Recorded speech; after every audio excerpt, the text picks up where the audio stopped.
بسم اللہ الرحمن الرحیم۔ السلام علیکم۔ آج ہم فیڈرل بورڈ اردو کی جو نیو بک ہے 10 کلاس کے لیے، اس کا سبق نمبر 10 جس کو ہم نے پڑھا تھا، سبق کی مکمل پڑھائی، اس سبق کا مرکزی خیال اور خلاصہ مشکل الفاظ کے معنی ہم کر چکے ہیں۔ آج کی اس ویڈیو میں ہم سبق نمبر 10 کی مکمل مشق کو حل کریں گے۔ یہ اس کی مشق ہے۔ سب سے پہلے ہے پڑھنے میں سبق کو پڑھ کر درج ذیل سوالات کے جوابات دیں۔ سبق کو ہم نے پڑھ لیا ہے۔ سوال نمبر 1، پہلا سوال ہے، میر صاحب نے بابل جانے کا کیا طریقہ بتایا؟ تو اس کا جواب ہے، میر صاحب نے بتایا کہ قدیم زمانے میں بابل جانے کے لیے ساز و سامان سے آراستہ رتھ استعمال کیے جاتے تھے، جنہیں سفید گھوڑے کھینچتے تھے۔ رات کے وقت مشعلیں جلائی جاتی، شعراء اپنے رزمیے سناتے، مغنی تانے لگاتے اور صبح نفیریوں کی گونج میں سفر دوبارہ شروع ہوتا۔ جتنے بھی مشکل الفاظ اس کے اندر آ رہے ہیں، ہم سب کو ایکسپلین کر چکے ہیں۔ آپ ان کی فردر ایکسپلینیشن کے لیے اس کی جو ریڈنگ کی ویڈیو ہے وہ دیکھ سکتے ہیں۔ دوسرا سوال ہے، سوال نمبر 2 ہے ہمارا، میر خلیل الرحمن کے مطابق رتھ میں سفر کرنے میں کیا مشکلات پیش آ سکتی تھیں؟ اس کا جواب ہے، میر خلیل الرحمن کے مطابق رتھ میں سفر کرنے میں سب سے بڑی مشکل یہ تھی کہ سارا دن کھڑے ہو کر سفر کرنا پڑتا، جو کافی مشقت طلب ہوتا، کہ کافی مشکل ہوتا۔ اس کے علاوہ موجودہ دور میں 10-5 رتھ بنانے کا آرڈر اگر دے بھی دیا جائے، کیونکہ کوئی بھی چیز جو ہوتی ہے وہ کمپنی بناتی ہے، تو کوئی ایسی کمپنی اس وقت نہیں تھی جو رتھ بنا رہی ہو۔ اب تھوڑے سے آرڈر کے لیے کوئی بھی نئی کمپنی نہیں بن سکتی۔ آرڈر دینے پر کوئی بھی کمپنی انہیں تیار نہیں کرے گی، اور سفید گھوڑے بھی نایاب ہو چکے ہیں۔ تیسرا سوال ہے، مصنف نے بخت نصر اور حمورابی کے متعلق جو معلومات دی ہیں، انہیں اپنے الفاظ میں لکھیں۔ اس کا جواب ہے کہ مصنف کے مطابق حمورابی 18ویں صدی قبل مسیح میں بابل کا حکمران تھا۔ اس نے سماج کے لیے قوانین اور دستور مرتب کیے، کیونکہ جو بھی بادشاہ ہوتا ہے وہ اپنے دستور اور قانون بناتا ہے۔ جس طرح مغلیہ دور میں جب اکبر بادشاہ بنا تو اس نے ایک دین اکبری ایجاد کر لیا تھا، کہ اپنا اس کا بنایا ہوا دین تھا، جس کی وجہ سے وہ حمورابی قانون دہندہ کہلایا۔ اس کے قوانین معاشرتی حقوق و فرائض کی بنیاد سمجھے جاتے ہیں۔ اس وقت دنیا کے بہت سے ممالک تہذیب اور انسانی آبادی سے بھی محروم تھے، جبکہ بابل ایک ترقی یافتہ ریاست تھی۔ تاہم 16ویں صدی قبل مسیح میں بیرونی حملہ آوروں نے، کہ جو باہر سے حملہ آور ہوتے تھے، انہوں نے اس شہر کو بڑی حد تک تباہ کر دیا، اور طویل عرصے تک بابل اپنی عظمت واپس حاصل نہ کر سکا۔ بخت نصر 7ویں صدی قبل مسیح میں بابل کا طاقتور بادشاہ تھا، جس نے شہر کو دوبارہ بام عروج پر پہنچایا، کہ اس کی جو کھوئی ہوئی شہرت تھی، رونق تھی، اس کو وہ واپس لایا۔ اس کے دور میں بابل ایک عظیم الشان فصیلوں والا شہر تھا۔ فصیل کہتے ہیں کہ چاروں طرف جو دیوار بنائی جاتی ہے، اور وہاں ایک اعلیٰ درجے کی تہذیب پروان چڑھی، جس کی شان و شوکت آج بھی مغربی دنیا کی ترقی کو چیلنج کرتی نظر آتی ہے، یعنی کہ وہ شان و شوکت مغربی دنیا کی ترقی سے بھی زیادہ تھی۔ بخت نصر جو تھا وہ دہریہ تھا، یعنی وہ کسی خدا یا دیوتا کو نہیں مانتا تھا، جس کی وجہ سے وہ اپنی قوم میں غیر مقبول ہو گیا۔ اس کی موت کے بعد اس کے خاندان کی بادشاہت زیادہ عرصہ نہ چل سکی، زیادہ عرصے تک قائم نہ رہ سکی، کیونکہ وہ خدا کو یا کسی بھی دیوتا کو نہیں مانتا تھا، اور جلد ہی شہنشاہ ایران سائرس نے بابل پر قبضہ کر لیا۔ اگلا سوال ہے، بابل کے کھنڈروں میں گھومتے ہوئے مصنف کو ایک عجیب سی آزادی کیوں محسوس ہو رہی تھی؟ تو اس کا جواب ہے، مصنف کو بابل کے کھنڈروں میں گھومتے ہوئے عجیب سی آزادی اور خوشی اس لیے محسوس ہو رہی تھی کہ وہ ایک ایسے مقام پر موجود تھا جو کبھی طاقت، اقتدار اور شان و شوکت کا مرکز تھا، لیکن اب محض ایک آثار قدیمہ کا گوشہ بن چکا تھا۔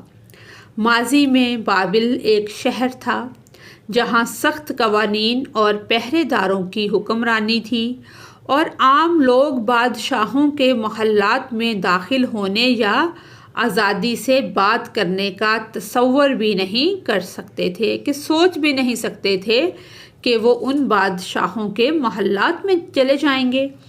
لیکن اب ان کھنڈروں میں نہ کوئی بادشاہ تھا، نہ کوئی پہرے دار، نہ کوئی محتسب جو لوگوں کی کہ کوئی روک ٹوک کرنے والا لوگوں کی نقل و حرکت پر، گفتگو پر قدغن لگا سکے، کہ کوئی ان کے خلاف بات کرتا ہے ان کو پوچھ سکے، ان کو روک سکے، یا کوئی ان کو سزا دے سکے۔ یہی وجہ تھی کہ مصنف نے وہاں خود کو آزاد محسوس کیا۔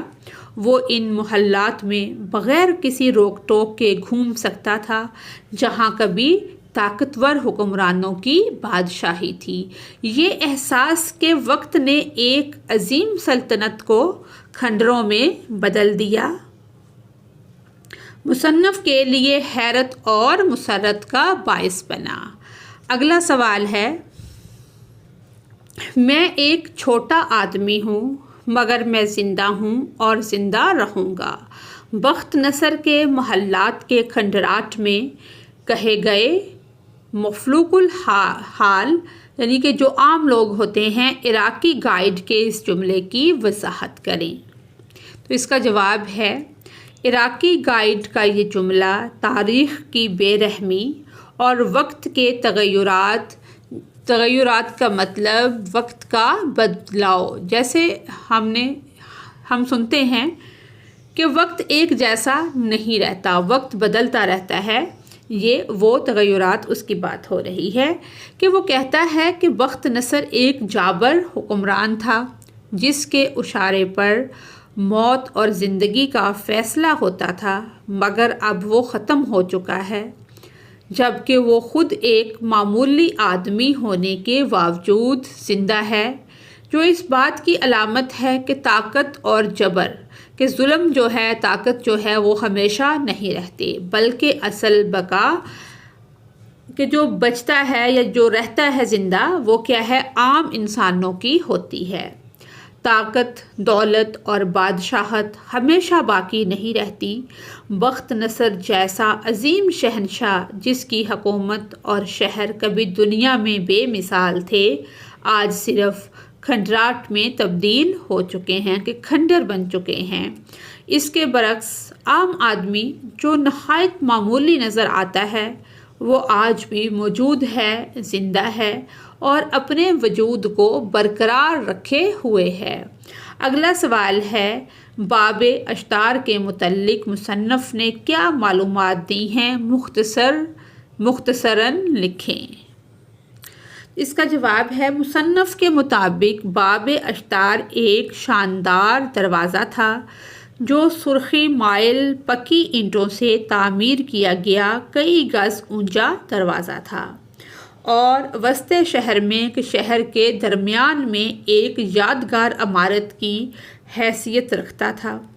اس دروازے سے ایک جو سڑک تھی، شاہراہ جلوس، تقریباً نصف میل، آدھا میل تک سیدھی جاتی تھی۔ یہ دروازہ اشتار دیوی سے منسوب تھا اور اس پر اسدہوں یعنی کہ سانپوں اور جوان بیلوں کی تصویریں اینٹوں پر کندہ کی گئی تھی، بنائی گئی تھی۔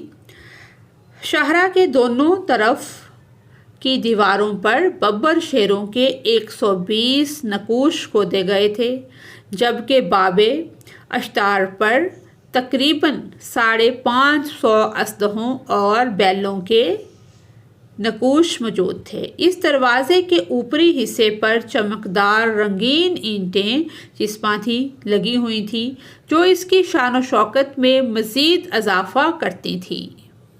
سوال نمبر 2، اگلا سوال ہے ہمارا کہ اگلے صفحے پر سر سید کے تحریر کردہ مضامین، اپنی مدد آپ، گزرا ہوا زمانہ اور علامہ اقبال کے خطوط بے نام قائد اعظم محمد علی جناح کے اقتباسات دیے جا رہے ہیں تاکہ آپ اس بات سے آگاہ ہو سکیں کہ سر سید احمد خان نے اپنی تحریروں کے ذریعے کس طرح ہماری سماجی زندگی میں تبدیلی لانے کی کوشش کی، اور علامہ اقبال رحمۃ اللہ علیہ اور قائد اعظم رحمۃ اللہ علیہ کے درمیان مسلمانان ہند کی جدوجہد آزادی میں فعال اور متحرک کردار ادا کرنے کے حوالے سے کس حد تک اتفاق اور ذہنی ہم آہنگی کے مائنڈ جو میچ ہوتا ہے ہم آہنگی تھی۔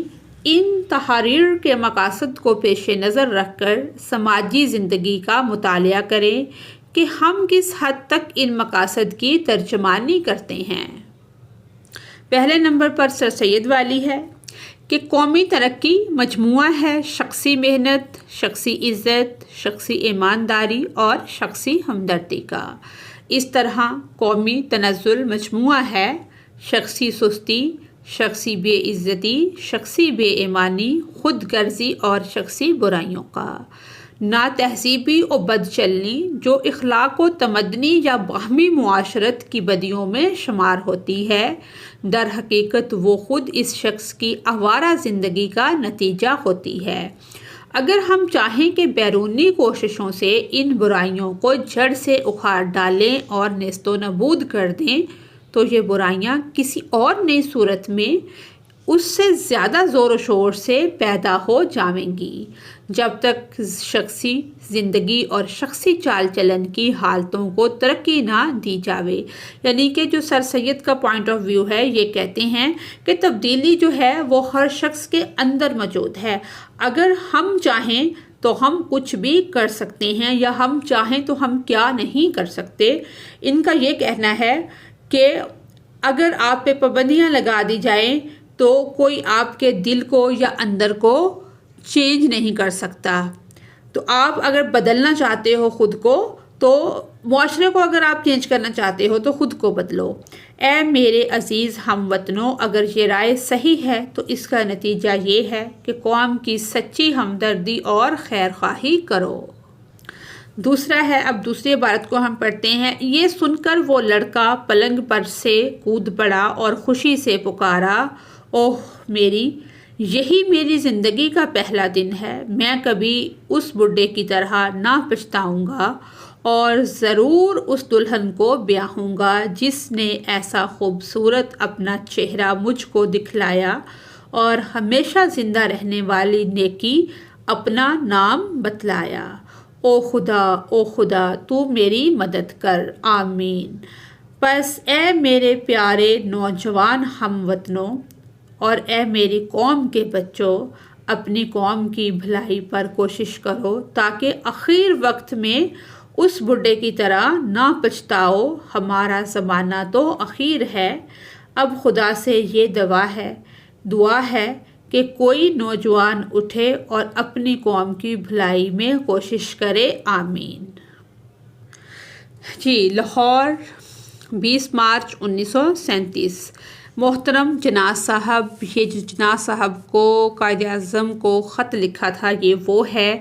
میرا خیال ہے کہ آپ نے پنڈت جواہر لال نہرو کا وہ خطبہ جو انہوں نے جس طرح سے ہمارے رہنما قائد اعظم تھے اور ہندوؤں کے جو رہنما تھے وہ پنڈت جواہر لال نہرو تھے، انہوں نے آل انڈیا نیشنل کنونشن میں دیا ہے، پڑھا ہوگا، اور اس کے بین السطور جو پالیسی کار فرما ہے اس کو آپ نے بخوبی محسوس کر لیا ہوگا۔ جہاں تک اس کا تعلق ہندوستان کے مسلمانوں سے ہے، میں سمجھتا ہوں کہ آپ بخوبی آگاہ ہیں کہ نئے دستور نے ہندوستان کے مسلمانوں کو کم از کم اس بات کا ایک نادر کہ نایاب یا قیمتی موقع دیا ہے کہ وہ ہندوستان اور مسلم ایشیا کی آئندہ سیاسی ترقی کے پیش نظر اپنی قومی تنظیم کر سکیں۔ آپ جلد از جلد دہلی میں آل انڈیا مسلم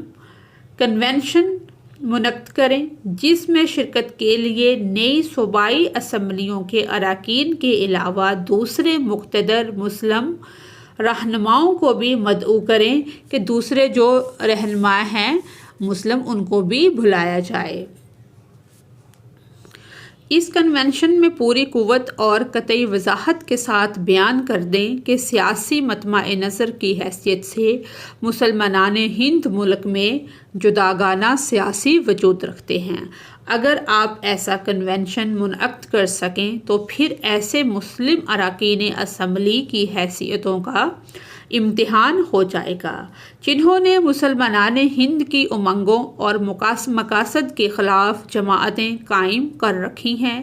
مزید برآں ہندوؤں پر یہ عیاں ہو جائے گا کہ یہ بھی واضح ہو جائے گا کہ کوئی سیاسی حربہ خواہ کتنا ہی اعارانہ نہ کیوں نہ ہو، کہ کتنا ہی آپ مکاری کر لیں، چلاکی کر لیں، جو بھی کر لیں جیسے کہ وہ اب بھی کرتے ہیں، کہ پھر بھی مسلمانان ہند اپنے ثقافتی وجود کو کسی طور پر نظر انداز نہیں کر سکتے۔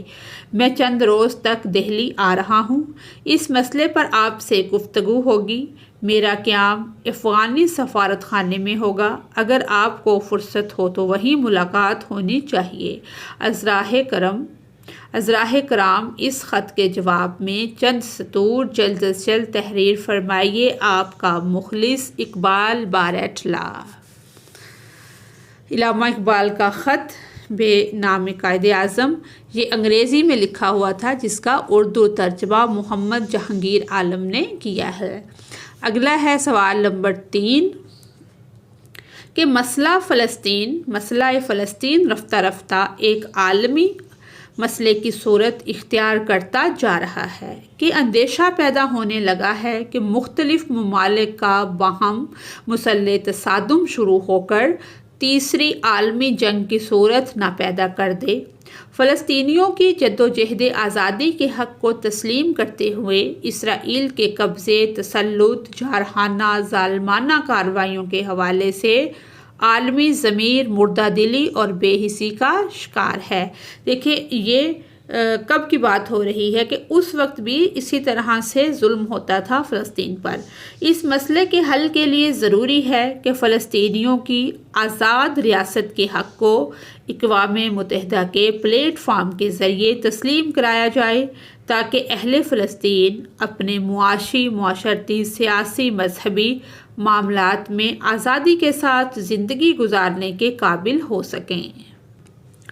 یعنی کہ جمیل الدین علی کی لکھی ہوئی درج ذیل تحریر کو پڑھیں، یہ والی جو ہے، اور اس ماحول میں یعنی کہ اور اس میں موجود عالمی مسئلہ فلسطین کے ذکر کی نشاندہی کرتے ہوئے اس کے حل کی تجاویز ہم نے پیش کرنی ہے۔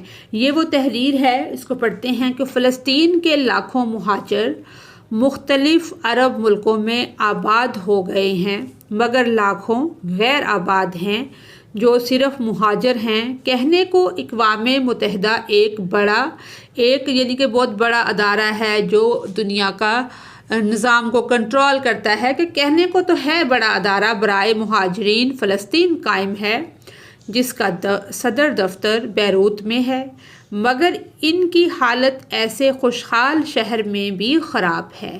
ان میں سے کچھ ہم مہاجرین کے چھوٹے نوابوں اور سابقہ رئیسوں جیسے مہاجر بھی ہیں۔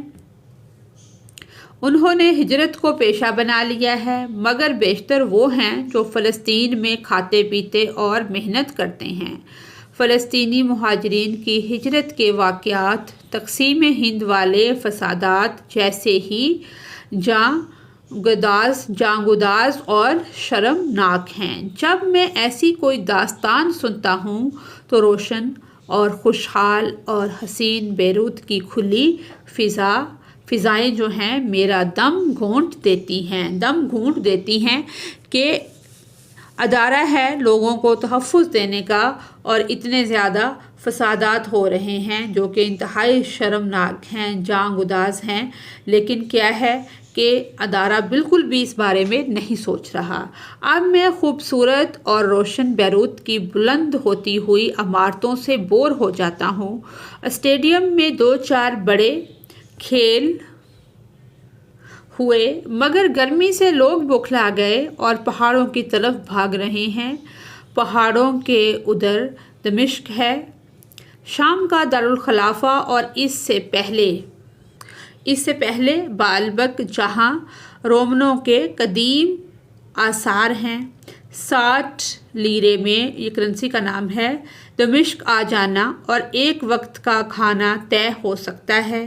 ایک صبح ہوٹل لارڈز میں ایک یورپین جوڑا دمشق جانے کی تیاری کر رہا تھا اور میں بھی ان کے ساتھ ہو لیا۔ یہ والی تحریر ہے۔ اب اس کی روشنی میں ہم نے مسئلہ فلسطین کے حل کی جو تجویز ہے اس کو پیش کرنا ہے۔ اس کا جواب ہے عالمی مسئلہ فلسطین کی نشاندہی۔ جمال الدین عالی کی تحریر میں فلسطینی مہاجرین کی حالت زار اور ان کی بے وطنی کے کرب کو، کہ بے وطنی کا جو دکھ ہے اس کو اجاگر کیا گیا ہے۔ وہ بیان کرتے ہیں کہ لاکھوں فلسطینی عرب ممالک میں پناہ گزین ہیں، لیکن وہ اب تک مہاجر کی حیثیت سے زندگی بسر کر رہے ہیں۔ اقوام متحدہ کے ادارہ برائے مہاجرین فلسطین کی موجودگی کے باوجود ان کی زندگی میں کوئی بہتری نہیں آئی۔ فلسطینی مہاجرین کی مشکلات اور مظالم کو وہ تقسیم ہند کے وقت ہونے والے فسادات سے تشبیہ دیتے ہیں، جو اس مسئلے کی سنگینی کو مزید نمایاں کرتا ہے، کہ اس کی سنگینی میں اضافہ کرتا ہے کہ یہ مسئلہ بہت سنگین ہے اور سنگین تر ہوتا جا رہا ہے۔ اب یہ ہے کہ مسئلہ فلسطین کے حل کے لیے تجاویز۔ سب سے پہلے ہے کہ فلسطینی ریاست کے قیام کو یقینی بنانا، کہ اقوام متحدہ اور جو عالمی برادریاں ہیں وہ خود ارادیت کو فلسطین کے جو لوگ ہیں ان کے حق کو تسلیم کریں اور ایک آزاد ریاست کے قیام کے لیے عملی اقدامات کریں، تاکہ جتنے بھی لوگ ہیں فلسطین کے مختلف ملکوں میں مہاجرین کی حیثیت سے رہتے ہیں وہ واپس اپنے گھروں میں جا سکیں۔ دوسرا ہے اقوام متحدہ اور مسلم ممالک کا مؤثر کردار، کہ مسلم ممالک کو متحد ہو کر فلسطین کے مسئلے کو عالمی فورمز پر، جو عالمی فورمز ہیں، مثلاً ادارے ہیں، یا جو بات جہاں پہ کرنی چاہیے وہ اجاگر کرنا چاہیے، اور اقوام متحدہ سے مطالبہ کرنا چاہیے کہ اسرائیلی جارحیت کو روکا جائے اور فلسطینی عوام کو ان کے حقوق دیے جائیں۔ اس کے بعد ہے بین الاقوامی دباؤ اور پابندیاں۔ اسرائیل کی جانب سے فلسطینی علاقوں پر قبضے، بستیوں کی تعمیر اور انسانی حقوق کی خلاف ورزیوں کے خلاف عالمی سطح پر معاشی اور سفارتی پابندیاں عائد کی جائیں، تاکہ اسے فلسطینی عوام کے خلاف جارحانہ اقدامات سے باز رکھا جا سکے۔ اس کے بعد ہے فلسطینی مہاجرین کی بحالی۔ فلسطینی مہاجرین کے لیے مستقل رہائشی حل تلاش کیا جائے، ان کی تعلیم، صحت اور روزگار کے عالمی ادارے اور مسلم ممالک خصوصی فنڈز قائم کریں تاکہ وہ باعزت زندگی گزار سکے، کہ ظاہری بات ہے زندگی گزارنے کا حق ہر فرد کو ہے۔ اس کے بعد ہے امن، مذاکرات اور جنگ بندی، کہ امن کے لیے مذاکرات کیے جائیں، جو جنگ ہے اس کا خاتمہ کیا جائے، عالمی ضمیر کو جھنجھوڑنا، جس طرح سے جتنے بھی مسلمانوں پر ظلم ہوتے ہیں تو عالمی ضمیر جو ہے وہ خاموش رہتا ہے، کہ اس کو جھنجھوڑا جائے تاکہ کوئی فائدہ ہو سکے عام مسلمان کو بھی۔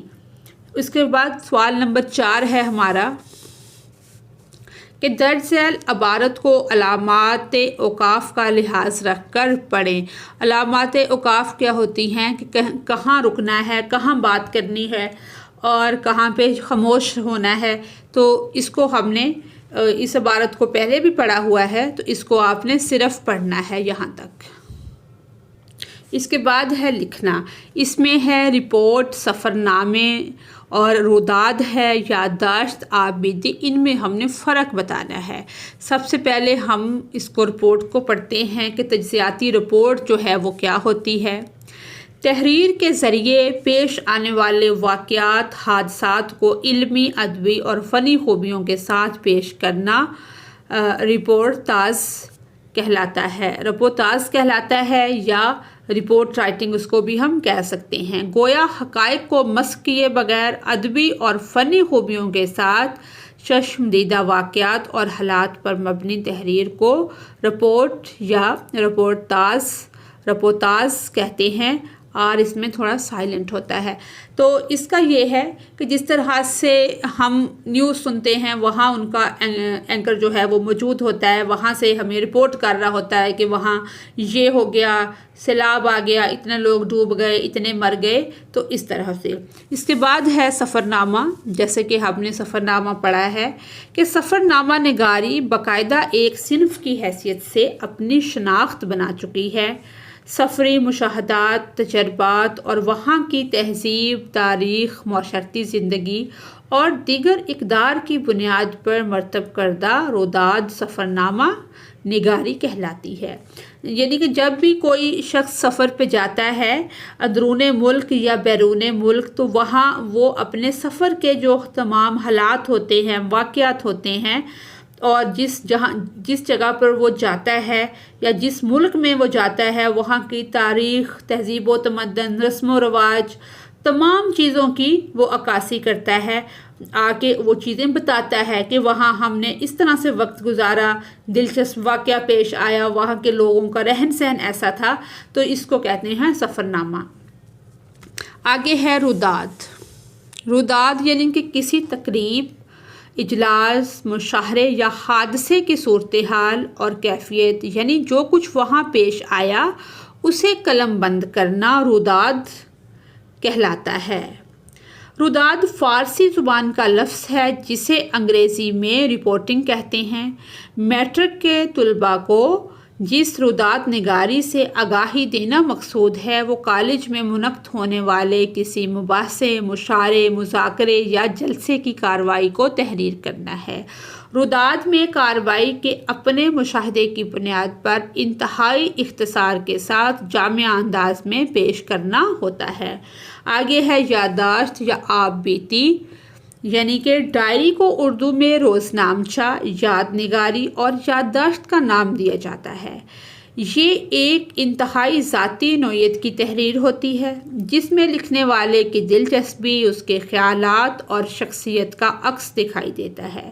یادداشت اس وقت اہم تصور ہوتی ہے جب اس میں لکھنے والے کے ساتھ پڑھنے والے کے لیے بھی دلچسپی کا سامان موجود ہو۔ یادداشتیں لکھنے والا زندگی میں نہ صرف اہم مقام و مرتبے کا حامل ہو بلکہ عوام میں مقبول بھی ہو۔ یادداشتیں یا ڈائری لکھنے والا اپنی ذات کے علاوہ حالات حاضرہ اور دیگر معاملات کو بھی زیر بحث لاتا ہو۔ خواجہ حسن نظامی اور حکیم محمد سعید کی یادداشتیں یا روزنامچے جو ہیں وہ اس کی عمدہ مثال ہے۔ یعنی کہ آپ بیتی کیا ہوتی ہے کہ جو آپ کے ساتھ کوئی واقعہ پیش آیا ہو، جس طرح سے، یا جس طرح ہم کہتے ہیں کوٹ کی آپ بیتی، قلم کی آپ بیتی، کہ جو ہم کسی ٹرپ پہ گئے وہاں ہمارے ساتھ یہ ہوا، یہ ہوتی ہے آپ بیتی۔ اس طرح سے اب سوال پہ آتے ہیں جو کہ زیادہ ضروری ہے اس سے بھی، یعنی کہ آپ نے کسی تفریح، یعنی کہ وہی سوال آگے جو ہم بات کر رہے تھے، یا تاریخی مقام کی سیر کرنے کی غرض سے سفر کیا ہوگا۔ اس کی سفری روداد یا معلوماتی رپورٹ تیار کریں جس میں درج ذیل معلومات موجود ہوں۔ مثلاً یہ سفر جو آپ نے کیا ہے، اس کی یعنی کہ ڈیٹ کون سی ہے، تاریخ کون سی ہے، دن کیا ہے، کس مقام پہ آپ گئے اور کتنے لوگ شامل تھے اس سفر کے اندر، اور یہ دورانیہ 1 ہفتے کا، 3 دن کا، 2 دن کا، 1 دن کا کتنا تھا۔ اور سفر میں جو شرکا تھے وہ کس حد تک محظوظ یعنی کہ لطف اندوز ہوئے، سفر کا اختتام کن جذبات و احساسات یا تاثرات کے ساتھ ہوا۔ آپ اس میں کوئی بھی اپنی زندگی کا جو واقعہ ہے، آپ سفر پہ گئے ہیں تو وہ آپ لکھ سکتے ہیں۔ یہاں پر بھی ہم نے ایک یہاں پہ دیا ہوا ہے، وہ پڑھ لیتے ہیں کہ مکلی قبرستان کی سفری روداد یا معلوماتی رپورٹ۔ 15 دسمبر کی صبح خوشگوار موسم جو تھا وہ خوشگوار تھا اور ہم سب نہایت خوش تھے۔ سکول کے گیٹ پر تمام شرکا جمع ہو گئے، جہاں ہمارے استاد محترم نے ہمیں سفر کے متعلق ضروری ہدایات دی۔ تقریباً 7 بجے ہم ایک بڑی اور آرام دہ بس میں سوار ہوئے اور ہمارا سفر کراچی سے ٹھٹھہ کی جانب شروع ہو گیا۔ ہمارے گروپ میں 10 افراد شامل تھے، جن میں 6 طلباء، 2 اساتذہ اور 2 گائیڈ شامل تھے۔ بس میں ہر کوئی مختلف طریقے سے سفر سے لطف اندوز ہو رہا تھا۔ جیسے کچھ لوگ گانے لگ جاتے ہیں، کچھ یعنی کہ پہلے تلاوت کرتے ہیں، پھر نعتیں وغیرہ پڑھتے ہیں، پھر گانے گاتے ہیں، ڈانس کرتے ہیں۔ ہر ایک کا جداگانہ انداز ہوتا ہے لطف اٹھانے کا یا چیز کو انجوائے کرنے کا۔ کچھ یعنی کہ لوگ جو تھے وہ سندھی ثقافت کے بارے میں بات کر رہے تھے، کیونکہ یہ کراچی اور سندھ کی بات ہو رہی ہے۔ راستے میں ہمیں سرسبز کھیت، اونٹ گاڑیاں اور دیہاتی زندگی کے دلکش مناظر دیکھنے کو ملے۔ راستے میں ایک جگہ ہم نے مختصر قیام کیا، جہاں چائے اور ناشتہ کیا گیا۔ اس کے بعد سفر دوبارہ شروع ہوا۔ تقریباً 3 گھنٹے کے سفر کے بعد ہم مکلی قبرستان پہنچے، جو دنیا کے سب سے بڑے تاریخی قبرستانوں میں سے ایک ہے۔ یہاں پہنچ کر ہم نے سب سے پہلے مقامی گائیڈ سے معلومات حاصل کیں۔ اس نے ہمیں بتایا کہ مکلی میں صدیوں پرانی قبریں ہیں اور مقبرے موجود ہیں، جو سندھ کے عظیم بادشاہوں، عالموں اور صوفیوں کے مدفن ہیں، کہ یہاں پر بہت سارے بادشاہ، عالم اور صوفی دفن ہوئے ہیں۔ گائیڈ نے ہمیں سما سلطان جام نظام الدین، مرزا محمد عیسیٰ ترخان اور دوسرے ترخان بادشاہوں کے مقبروں کی تفصیلات بتائیں۔ یعنی کہ کچھ لوگوں نے تصویریں کھینچیں اور کچھ نے اس نقاشی اور خطاطی کو قریب سے دیکھا۔ سب نے بہت انجوائے کیا اور تصاویر لی۔ یعنی کہ ظہر کے وقت ہم ایک قریبی ہوٹل میں گئے، کیونکہ اب ظہر ہو رہی تھی اور بھوک لگ رہی تھی۔ ہماری سندھی کھانوں سے تواضع کی گئی۔ گرما گرم بریانی، روٹی اور لسی نے ہماری تھکن دور کر دی۔ کھانے کے دوران ہم نے اپنے تجربات شیئر کیے اور کہکے لگائے۔ بعد ازاں ہم نے شاہجہاں مسجد کا بھی دورہ کیا، جو اپنی نیلی ٹائلوں اور منفرد طرز تعمیر کے انوکھا طرز تعمیر کے باعث مشہور ہے۔ مسجد کے خوبصورت محراب اور گنبد دیکھ کر ہم دنگ رہ گئے۔ شام کے وقت جب سورج غروب ہو رہا تھا، ہمیں واپسی کا اشارہ ملا کہ استاد محترم نے کہا کہ اب واپس چلتے ہیں۔ سفر میں بہت سارے لوگ تھک جاتے ہیں، تو کہ ہم رات 9 بجے کراچی پہنچے تو ہمارے ذہن میں وہ قدیم مقبرے، تاریخ کے انمٹ نقوش کے کبھی نہ ختم ہونے والے نقش اور سندھ کی عظمت کے قصے تر و تازہ تھے۔ یہ سفر ہمارے لیے نہایت یادگار ثابت ہوا۔ ہم نے نہ صرف تاریخ اور ثقافت کے بارے میں بہت کچھ سیکھا، بلکہ ہمیں اپنی تہذیب کی عظمت کا اندازہ بھی ہوا۔ اس کے علاوہ دوستوں کے ساتھ، اساتذہ کے ساتھ، ٹیچرز کے ساتھ وقت گزارنے کا موقع ملا، جو خود ایک یادگار تجربہ تھا۔ آگے ہے درخواست form by computerised birth registration. یہ ایپلیکینٹ نیم ہوتا ہے، یہ اس کا CNIC نمبر ہے، یہ چائلڈ نیم ہے جس بچے کا بنانا ہے۔ تو یہ کوئی فارم وغیرہ مشکل نہیں ہوتے، کیونکہ اس میں ہے شناختی کارڈ فارم، کرائے نامہ کا، ریلوے رائد کا، بینک اکاؤنٹ کا، اسی طرح مختلف فارم ہوتے ہیں۔ آج کل تو زیادہ تر چیزیں آن لائن ہو رہی ہیں، تو یہ جو چیز یہ باکس کے اندر دی ہوتی ہے، ہم اس کے آگے دیکھ کے اس کا نیم، CNIC نمبر، وہ چیزیں لکھ دیتے ہیں۔ اس کے بعد ہے ہمارا اگلا جو سوال ہے کہ اتوار کے دن کسی خط کا میگزین لیں، اس میں موجود آپ بیتی سفرنامہ، معلوماتی رپورٹ یا جو یادداشت ہوتی ہے ان میں سے کوئی ایک چیز آپ پڑھ لیں، اس میں آپ بیتی ہوگی، سفرنامہ ہوگا، رپورٹ ہوگی، یا اس کو غور سے پڑھ لینا ہے اور اس میں درج معلومات کو اپنے الفاظ میں دوبارہ آپ نے لکھنا ہے۔ اس میں لکھنے والے کا نام، تحریر کا موضوع، مخاطب کون ہے اور کس شہر میں ہے، گاؤں کا، شہر کا، آبادی کا ذکر، یہ سارا کر دینا ہے۔ یہاں پہ ایک پرانے کوٹ کی آپ بیتی لکھیں، تو یہ پرانے کوٹ کی آپ بیتی ہے۔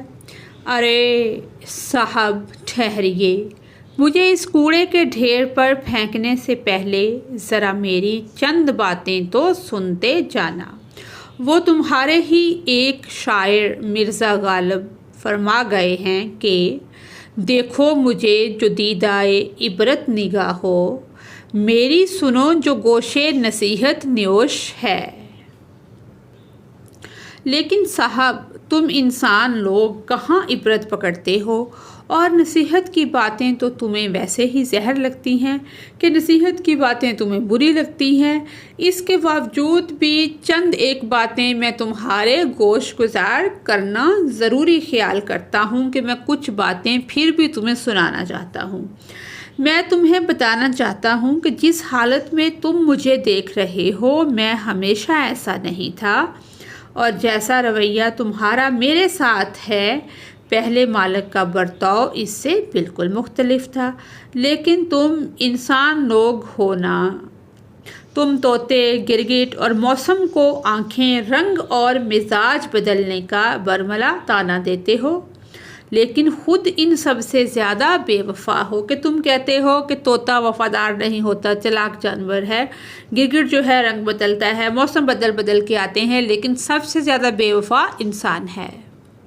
یعنی کہ وہ کہتا ہے کہ اب میری ہی مثال لے لو، 4-5 پہلے کی بات ہے کہ کچھ سال پہلے کی بات ہے کہ ایک ڈاکٹر تھا، مجھے معلوم پڑتا ہے کہ ایک ڈاکٹر ہے جو انارکلی کی ایک بڑی دکان سے خوشی خوشی مجھے خرید کر لایا ہے۔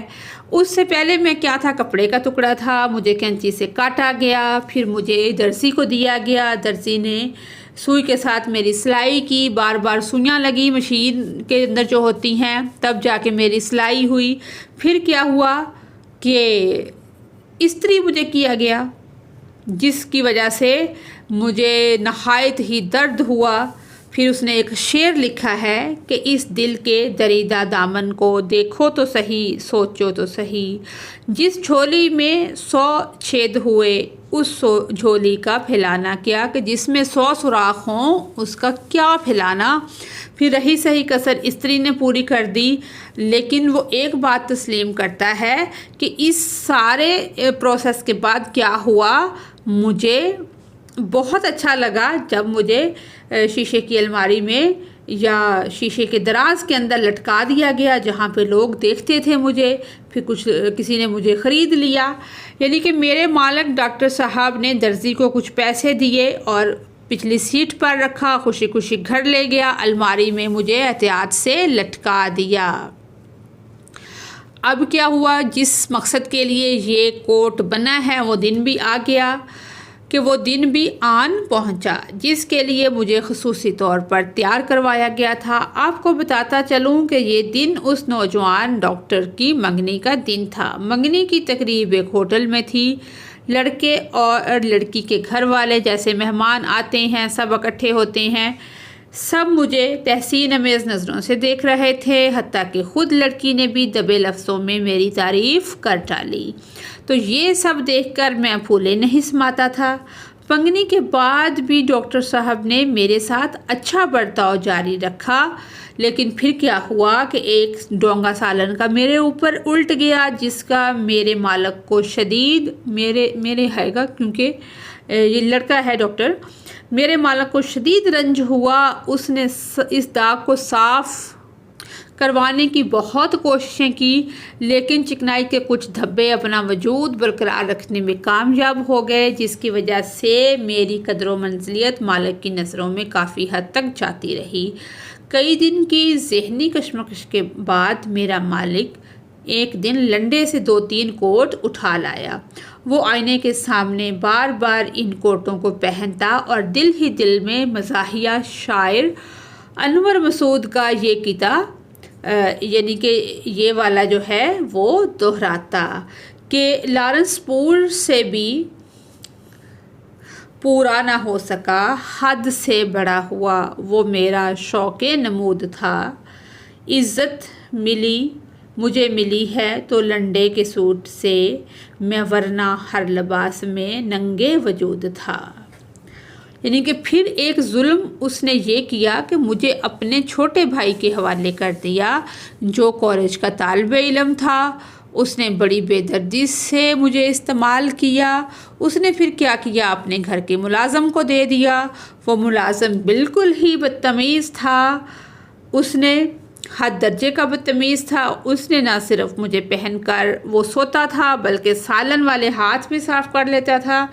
ایک دن پھر ایسا بھی آیا کہ وہ مجھ سے اکتا گیا اور کل رات چھپکے سے مجھے سڑک پر پھینک گیا، جہاں سے اٹھ کر میں آپ کو کوڑے کے ڈھیر پر آپ مجھے اٹھا کر کوڑے کے ڈھیر پر پھینکنے لگے ہیں۔ آپ یقیناً اس حرکت سے باز تو نہیں آئیں گے، لیکن ذرا چہرے کی ناگواریت تو دور کر لیجئے، کیونکہ سیانے کہتے ہیں کہ نفرت اور ناگواری سے اور کسی کا کچھ بگڑے نہ بگڑے، آپ کی اپنی شخصیت کو زنگ لگ جاتا ہے۔ ایک یادگار دن، ایک طالب علم کی ڈائری یادداشت۔ اس میں کوئی بھی آپ کی زندگی کا جو یادگار دن ہے آپ وہ بھی لکھ سکتے ہیں۔ آپ وہ ڈیٹ لکھیں گے اور بتائیں گے کہ وہ دن آپ کے لیے خاص کیوں ہے، کہ آج کا دن میرے لیے اس لیے خاص ہے کہ میں صبح سویرے اٹھا، محلے کی مسجد میں نماز پڑھی، قرآن کی تلاوت کی، ناشتہ کیا، پھر اسکول کے لیے تیار ہوا۔ اسکول کے راستے میں ایک بچہ ملا جو نہایت پریشان تھا۔ اس کی پریشانی کا حل پوچھا تو اس نے بتایا کہ میرے جو والد ہیں وہ کچھ عرصہ پہلے وفات پا چکے ہیں، ماں جو ہے گھروں میں کام کرتی ہے، اب میرا اسکول جاری رکھنا، اسکول کے اخراجات پورے کرنا مشکل ہو گیا ہے، جس کی وجہ سے میں تعلیم جاری نہیں رکھ پا رہا تھا۔ یہ سن کر میرے دل میں ایک عجیب سی ہمدردی پیدا ہوئی کہ تعلیم ہر بچے کا بنیادی حق ہے۔ میں اس بچے کو پرنسپل کے پاس لے گیا تو پرنسپل نے اس کی تعلیم جاری رکھنے کا کہہ دیا، اس نے ایڈمیشن دے دیا۔ تو گھر آ کر میں نے سب کو یہ بات بتائی اور خود بھی میں بہت خوش ہوا۔ تو آج کا دن میرے لیے ایک نئی سوچ، ایک نیا جذبہ اور دوسروں کی مدد کرنے کی ایک نئی تحریک لے کر آیا۔ میں اللہ تعالیٰ کا شکر گزار ہوں کہ اس نے مجھے کسی کی مدد کرنے کا موقع دیا اور مجھے یہ احساس دلایا کہ ہم سب کو ایک دوسرے کے لیے کچھ نہ کچھ ضرور کرنا چاہیے۔ آگے سوال نمبر 8 ہے ہمارا کہ مختلف سامعین اور مقاصد کو مد نظر رکھتے ہوئے یہ والے جو عنوانات ہیں ان میں سے کسی ایک موضوع پر اشعار اور حوالوں کے ساتھ کم از کم 250 الفاظ پر مشتمل تحریر لکھیں جس میں رموز و اوقاف کا خاص خیال رکھا گیا ہو۔ یہ 4 موضوع ہیں: قدرتی وسائل کا تحفظ، سوشل میڈیا کے آداب، حقوق نسواں، قانون کا احترام اور پاسداری۔ ان سبھی ٹاپکس پہ میں آپ کو بتا دیتی ہوں کہ پہلا ٹاپک ہے قدرتی وسائل کا تحفظ۔ جس طرح تقریر کرتے ہیں السلام علیکم کہیں، عزت مآب صدر محفل کہیں، محترم سامعین کرام کہیں، تو آپ السلام علیکم سے اپنی تقریر کو شروع کریں کہ آج میں ایک ایسے موضوع پر گفتگو کرنے جا رہی ہوں جس کا تعلق ہماری ڈیلی روٹین لائف یا روزمرہ زندگی سے ہے اور مستقبل کی بقا اور آنے والی نسلوں کی فلاح و بہبود سے ہے۔ یہ موضوع ہے قدرتی وسائل کا تحفظ۔ کہ قدرت نے جو ہمیں بے شمار نعمتوں سے نوازا ہے، اس میں پانی ہے، جنگلات ہیں، معدنیات ہیں، ہوا، مٹی اور بہت ساری نعمتیں ہیں۔ کیا یہی وسائل جو ہیں ہماری زندگی کا، یہ وسائل بنیادی حصہ ہیں؟ لیکن افسوس انسان اپنی ترقی اور سہولتوں میں اضافے کے نام پر ان وسائل کو بے دریغ ضائع کر رہا ہے، جس کے نتیجے میں ہم کئی ماحولیاتی بحرانوں کا شکار ہو چکے ہیں۔ سامعین، قدرتی وسائل زمین پر موجود حیاتیات کے لیے کہ وہ چیزیں جن کا تعلق حیات سے ہے، جو زندہ چیزیں ہیں، جیسے جانور ہیں، اس میں پرندے ہیں، کہ موجودہ حیاتیات کے لیے ریڑھ کی ہڈی کی حیثیت رکھتے ہیں۔ پانی زندگی کی بقا کے لیے لازم و ملزم ہے۔ جنگلات زمین کو ماحولیاتی استحکام فراہم کرتے ہیں۔ معدنیات اور تیل صنعتی ترقی کے لیے ناگزیر ہیں، اور صاف ہوا ہماری صحت اور فطرت کے توازن کے لیے بے حد ضروری ہے۔ لیکن افسوس، صنعتی ترقی، جنگلات کی بے دریغ کٹائی، آلودگی اور غیر ذمہ دارانہ طرز زندگی کی وجہ سے یہ وسائل تیزی سے ختم ہو رہے ہیں کہ اگر یہی صورتحال رہی تو مستقبل میں کیا ہوگا؟ شدید بحران کا سامنا کرنا پڑے گا۔ اب ہم دیکھتے ہیں کہ قدرتی وسائل کو لاحق خطرات کون سے ہیں۔ آبادی میں اضافہ، آبادی تیزی سے بڑھ رہی ہے، اس میں کوئی شک نہیں ہے۔ جنگلات کی کٹائی، جنگلات کو بے دریغ کاٹا جا رہا ہے۔ جنگلات، جس رقبے پر جنگلات ہوتے ہیں وہاں پہ ٹاؤن بن جاتے ہیں، کالونیز بن جاتی ہیں انسانوں کے رہنے کے لیے، تو اس وجہ سے بھی کیا ہوتا ہے؟ قدرتی وسائل کو خطرہ لاحق ہوتا ہے۔ پانی کی کمی، پانی کے ذخائر تیزی سے کم ہو رہے ہیں، اور جو ذخائر ہیں ان کے اندر اس طرح کا پانی، گندا پانی مکس ہو جاتا ہے، جس کی وجہ سے سمندری اور دریائی آلودگی کی سطح جو ہے وہ بڑھ رہی ہے۔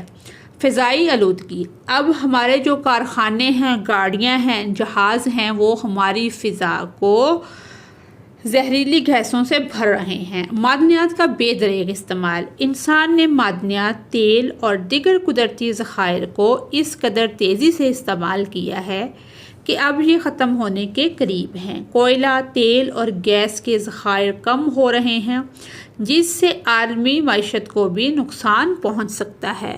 اب وہ کون سے اقدامات ہیں جو کہ ہونے چاہیے؟ درخت لگائیں۔ درخت لگانے سے کیا ہوگا کہ ہوا صاف ہوگی، اور اس کا جو موجودہ درخت ہیں ان کا تحفظ کیا جائے، ان کی کٹائی کو روکا جائے، اور پانی کے ضیاع کو روکیں، بالکل پانی ضائع نہیں ہونے دینا چاہیے، اور فضائی آلودگی پر قابو پائیں تاکہ جو دھواں وغیرہ ہمارے ماحول کو خراب کر رہا ہے اس کو کنٹرول کیا جائے۔ صاف توانائی کا استعمال، ایسی توانائی استعمال کریں جس کا دھواں نہ ہو۔ ماحولیاتی تعلیم کو فروغ دیں کہ لوگوں میں، عوام الناس میں آگاہی پیدا کریں کہ ماحولیاتی تحفظ کس حد تک ضروری ہے۔ محترم سامعین، قدرتی وسائل کا تحفظ ہم سب کی مشترکہ ذمہ داری ہے، پھر یہ ایسا نہیں ہے کہ کسی ایک بندے پر یہ فرض ہے کہ وہی کرے، تو یہ ہم سب کی ذمہ داری ہے کہ اگر ہم نے آج ہوش کے ناخن نہ لیے تو آنے والی نسلیں ایک ایسی دنیا میں زندہ رہنے پر مجبور ہوں گی جہاں پانی، صاف ہوا اور دیگر قدرتی وسائل ناپید ہوں گے، کہ وہ قدرتی وسائل اس نئی نسل کو نہیں ملیں گے۔ ہمیں چاہیے کہ انفرادی اور اجتماعی سطح پر قدرتی وسائل کے تحفظ کے لیے اقدامات کریں تاکہ ہم اپنی زمین کو ایک بہتر اور پائیدار مستقبل کی طرف لے جا سکیں۔ یاد رکھیں، ہم زمین کے وارث نہیں بلکہ محافظ ہیں۔ شکریہ۔ دوسرا ٹاپک ہے سوشل میڈیا کے آداب، کہ ہم لوگ تو اخلاق بھی رکھ آئے ہیں ساحل، ردی کے اسی ڈھیر میں آداب پڑے تھے۔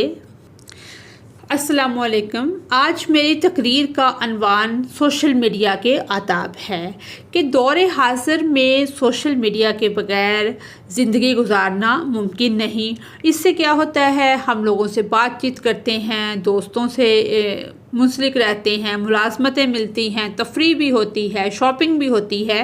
تو سوشل میڈیا کے جہاں پہ پازیٹیو اسپیکٹس ہیں، مثبت پہلو ہیں، تو وہاں پہ منفی پہلو بھی ہیں، بالکل، لیکن یہ اس کے یوز پہ ڈیپینڈ کرتا ہے کہ ہم کسی بھی چیز کا جو استعمال ہے وہ کس طرح سے کرتے ہیں۔ سامعین، سوشل میڈیا استعمال کرنے کے آداب جن پر عمل کر کے ہم بہت سارے گناہوں، لغویات، فضولیات سے بچ سکتے ہیں، اس کا کارآمد اور فائدہ مند استعمال کر سکتے ہیں۔ مثلا سب سے پہلے کیا ہے؟ احترام اور شائستگی، کہ سب سے پہلے ہمیں سوشل میڈیا پر دوسروں کا احترام کرنا چاہیے۔ جب ہم کسی کے پوسٹ پر تبصرہ کرتے ہیں یا کسی سے بات کرتے ہیں تو ہمیں شائستہ اور مہذب زبان استعمال کرنی چاہیے۔ ہمیں دوسرے لوگوں کے خیالات اور آراء کا، کہ دوسروں کی جو رائے ہے اس کا احترام کرنا چاہیے، چاہے ہم ان سے متفق ہوں یا نہ ہوں۔ اس کے بعد ہے حقیقت کی جانچ، یعنی کہ سوشل میڈیا پر بہت ساری چیزیں ایسی ہوتی ہیں جو صحیح نہیں ہوتی۔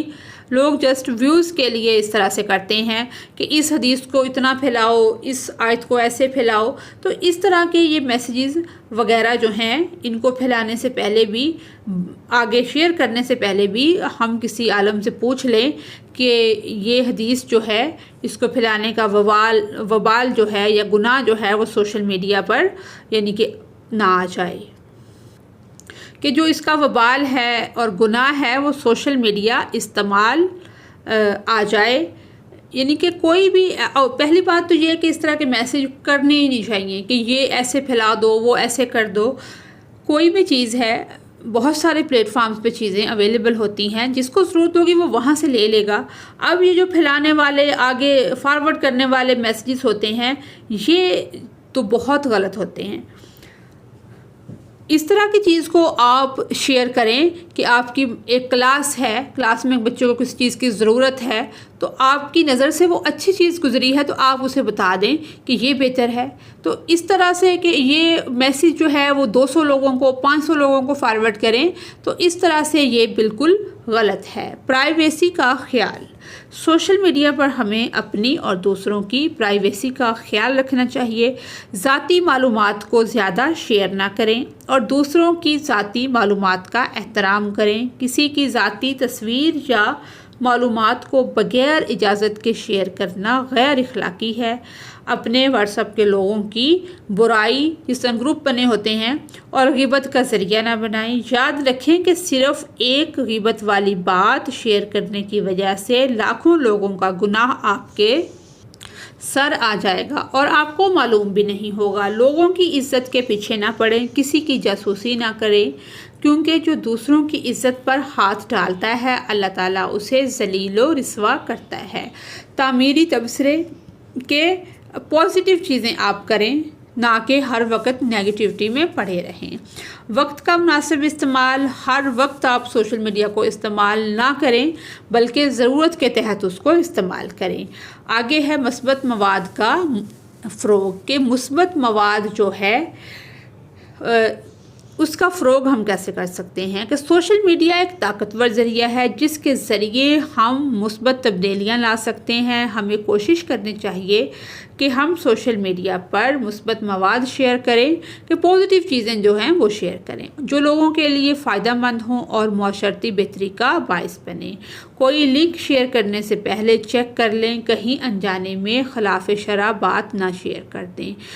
کسی کو کوئی میسیج بھیجنے سے پہلے یہ ضرور دیکھ لیں کہ ان کا وقت مناسب ہے کہ نہیں۔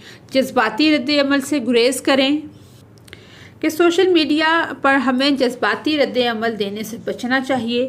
جب ہم غصے میں ہوں، دکھی ہوں، تو کسی بھی پوسٹ یا تبصرے کا جواب دینے سے پہلے سوچیں۔ جذباتی حالت میں کیے گئے تبصرے بعد میں پچھتاوے کا سبب بن سکتے ہیں۔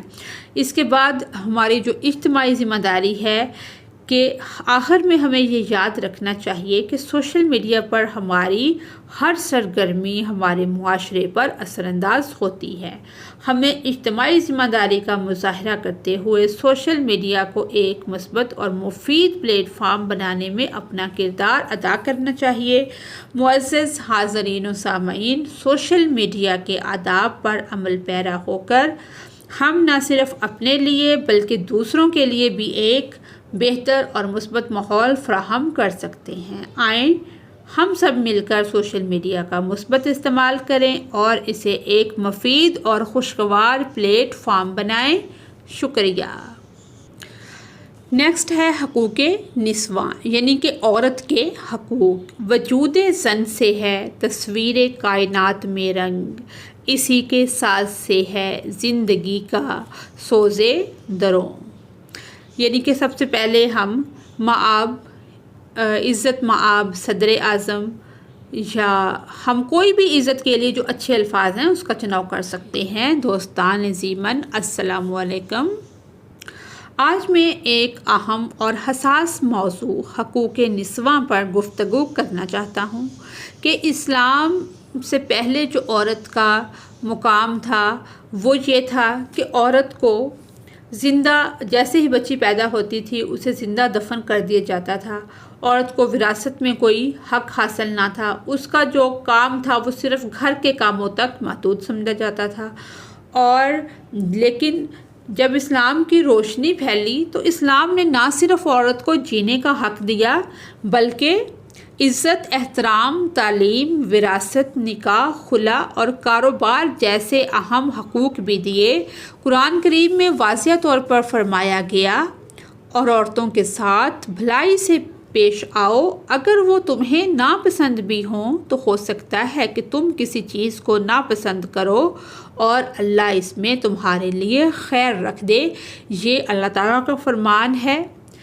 محترم حاضرین، اگر ہم عورت کے مختلف رشتوں پر نظر ڈالیں تو وہ ہر روپ میں عزت و تکریم کی حقدار ہے۔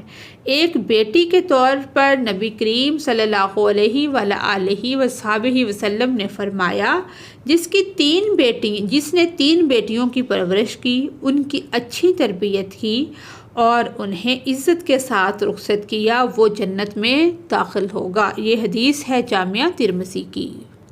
ایک ماں کے طور پر اس کا مقام جو ہے عورت کا وہ سب سے بلند ہے۔ نبی اکرم صلی اللہ علیہ وآلہ وصحبہ وسلم نے فرمایا کہ جنت ماں کے قدموں تلے ہے۔ اور ایک بیوی کے طور پر رسول اللہ صلی اللہ علیہ وآلہ وصحبہ وسلم نے حکم دیا کہ تم میں سے بہترین وہ ہے جو اپنی بیوی کے ساتھ بہترین سلوک کرے۔ جامعہ ترمذی کی یہ بھی حدیث ہے۔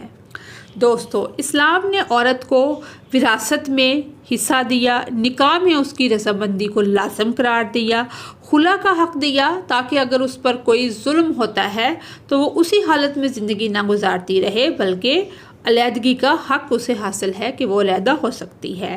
مگر افسوس کیا ہے کہ مغربی ممالک نے، یورپ نے عورت کو اس کے اصل مقام سے ہٹا دیا اور آزادی کے نام پر عورت کو بازار کی زینت بنا دیا اور فیشن، میڈیا اور جدیدیت کے نام پر اس کا استحصال کیا جا رہا ہے۔ وہی مغربی دنیا جو اسلام پر تنقید کرتی ہے، آج خود ایسے قوانین ہیں کہ عورت کو اس معاشرے میں وہ حق حاصل نہیں جو اسلام میں حاصل ہے، کہ آج خود خواتین کے بنیادی حقوق دینے میں یہ معاشرہ کیا ہے، ناکام ہے۔ اسلام عورت کو عزت دیتا ہے، اس پر کمانے کی ذمہ داری نہیں ڈالتا بلکہ اس کا جو خرچ ہے، نان و نفقہ ہے، وہ کس کے مرد کے ذمہ ہے۔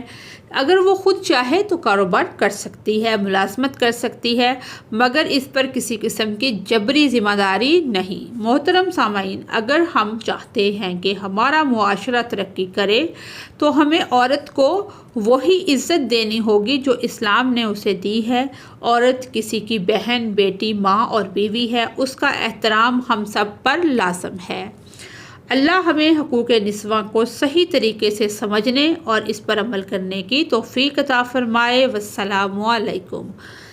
ہمارا لاسٹ ٹاپک ہے قانون کی پاسداری۔ اس کو ہم شروع کریں گے کہ قانون کی جو پاسداری ہے وہ کیا ہے۔ السلام علیکم۔ آج میں ایک ایسے موضوع پر گفتگو کرنے جا رہی ہوں کہ قانون جو ہے وہ کسی بھی معاشرے کی ترقی اور استحکام کے لیے، فلاح و بہبود کے لیے بہت ضروری ہے۔ قانون کسی بھی ریاست میں ریڑھ کی ہڈی کی طرح ہوتا ہے۔ اس کی موجودگی میں کوئی منظم اور امن معاشرہ جو ہے وہ قائم نہیں ہو سکتا۔ یعنی کہ ایک شاعر نے اس حقیقت کو کتنے خوبصورت الفاظ میں بیان کیا ہے۔ قانون ہے غریب کا، امیر پہ لاگو نہیں، غریب تو پابند ہے، امیر پہ قابو نہیں۔ یہی وہ حقیقت ہے جو ہمارے معاشرے کی کمزوری کی اصل وجہ بنی ہوئی ہے۔ قانون کی پاسداری صرف کمزور کے لیے ہے، جبکہ با اثر اور امیر طبقہ اپنی مرضی سے قانون کو توڑتا ہے اور کوئی پوچھنے والا نہیں ہوتا۔ اس دوہرے معیار نے نہ صرف ہمارے معاشرے میں بد اعتمادی کو جنم دیا ہے بلکہ قانون کے تقاضے بھی پامال ہو رہے ہیں۔ اسلام ہمیں قانون کی پاسداری کا درس دیتا ہے۔ ہمارے دین میں عدل و انصاف کو بنیادی حیثیت حاصل ہے۔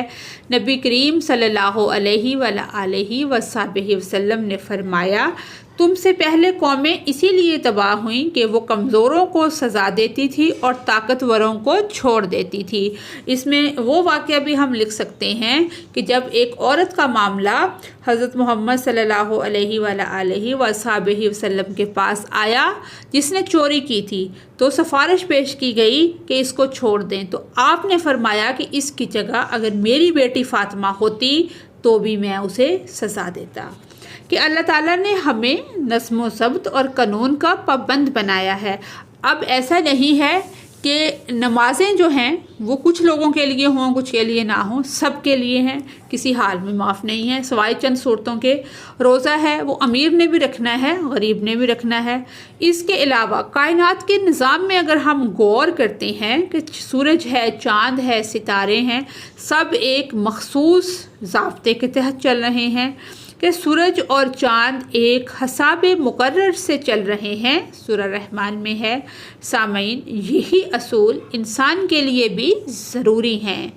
انسانوں پہ بھی لاگو ہوتا ہے قانون کہ وہ قانون کی پاسداری کریں اور بے اعتدالی نہ کریں، لیکن افسوس یہ ہے کہ ہمارے معاشرے کا جو پیمانہ ہے وہ تبدیل ہو چکا ہے۔ یہ دہشتیں، یہ وحشتیں، یہ مطلبی سیاستیں، بے ربط سی زندگی، بے سمت سی مسافتیں کہ ہمارے ہاں قانون کی دھجیاں اڑائی جاتی ہیں، دولت، طاقت اور سیاست کی بنیاد پر فیصلے کیے جاتے ہیں، جرائم کرنے والے اثر و رسوخ کی وجہ سے آزاد گھومتے ہیں اور عام آدمی معمولی غلطی پر سخت سزائیں بھگتنے پر مجبور ہوتا ہے۔ اگر معاشرے میں قانون صرف کمزور کے لیے ہو اور طاقتور کو کھلی چھوٹ حاصل ہو تو ایسی قومیں کبھی ترقی نہیں کر سکتی۔ وہی قومیں ترقی کرتی ہیں جہاں قانون سب کے لیے برابر ہوتا ہے اور قانون کی سختی بھی سب کے لیے ایکول ہوتی ہے، اور کوئی اگر سڑک پر غلط گاڑی چلاتا ہے یا کوئی سرکاری وسائل کا ناجائز استعمال کرتا ہے تو اس کی سزا جو ہے وہ برابر ہوتی ہے۔ یہی اصول اگر ہم اپنے ملک میں نافذ کر لیں تو ہم بھی ترقی کی راہ پر گامزن ہو سکتے ہیں۔ تو یہ شعر ہے ایک، یہ کون سا نظام ہے یا کوئی انتقام ہے، کیا اس کی کوئی حد بھی ہے یا سفر ناتمام ہے، کہ آخر میں یہ کہنا چاہوں گی کہ قانون کا احترام اور پابندی ایک دو طرفہ عمل ہے۔ جب تک قانون منصفانہ نہیں ہوگا اس وقت تک لوگ اس کی پابندی نہیں کریں گے۔ ہمیں ایک ایسا نظام بنانا ہوگا جہاں قانون سب کے لیے برابر ہو، جہاں غریب اور امیر میں کوئی فرق نہ ہو۔ اب وقت آ گیا ہے کہ ہم اس ناتمام سفر کو ختم کریں اور ایک منصفانہ معاشرہ تشکیل دیں جہاں قانون کی حکمرانی ہو، نا انصافی کی نہیں۔ سامعین کرام، قانون کی عزت وہی قومیں کرتی ہیں جو ترقی کی خواہاں ہیں، جو چاہتی ہیں کہ ہم ترقی کریں، وہ لوگ قانون کی پاسداری کرتے ہیں۔ اگر ہم اپنے ملک کو مستحکم اور خوشحال دیکھنا چاہتے ہیں تو ہمیں اپنے رویے بدلنے ہوں گے۔ قانون سب کے لیے برابر ہونا چاہیے، چاہے وہ امیر ہو یا غریب۔ اگر ہم اپنے ملک میں انصاف کو یقینی بنائیں، قانون کو اپنا رہنما بنائیں اور اس کی پابندی کریں تو وہ دن دور نہیں جب پاکستان ایک عظیم اور ترقی یافتہ ملک بن جائے گا۔ اللہ ہمیں قانون کی پاسداری کی توفیق عطا فرمائے، آمین۔ بہت شکریہ۔ اسی کے ساتھ ہی ہماری آج کی ویڈیو مکمل ہوتی ہے۔ اگر آپ کو میری ویڈیو سے کوئی رہنمائی ملتی ہے تو میری ویڈیو کو لائک اور چینل کو سبسکرائب کریں۔ Thanks for watching us.